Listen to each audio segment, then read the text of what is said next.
Many times people who do not believe in God have claimed that a faith in God is only a matter of faith and that it cannot be proven scientifically.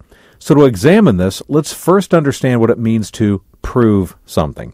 The fact is that none of us were there when the universe came into being. We have to admit that. So technically, none of us can prove what happened. We can't prove God did it, and the atheists can't prove everything came into being on its own. So what we have to do is examine the evidence based on science to determine the most plausible and logical scientific explanation. For example, if I see a beautiful sand castle on the beach with intricate design, but no one there alongside it, I can't prove someone made it, just as someone else can't prove the sand castle made itself from the wind and the waves and the sand randomly interacting with one another. So we have to determine what logic and reason tell us is the most plausible explanation based on scientific examination.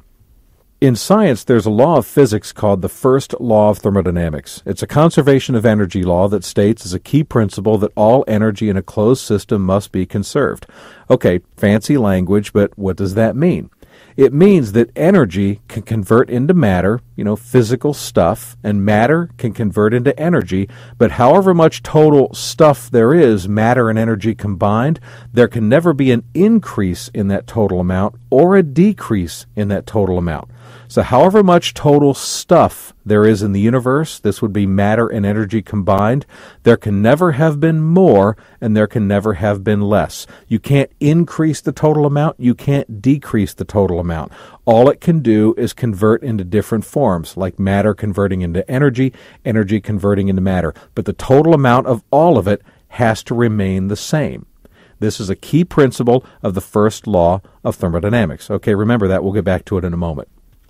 Now, the closed system that I referred to is a scientific term that refers to a system or an area that has no outside influence, like, for example, the universe. Now, as believers, we know, of course, that God does influence the universe, so many believers would consider the universe to be technically an open system or one that does get outside influence. However, for the atheist, for the person who does not believe God exists, the universe would be all there is to them. So from their perspective, and for the sake of conventional science, the universe would get no outside influence, so therefore it would be considered a closed system.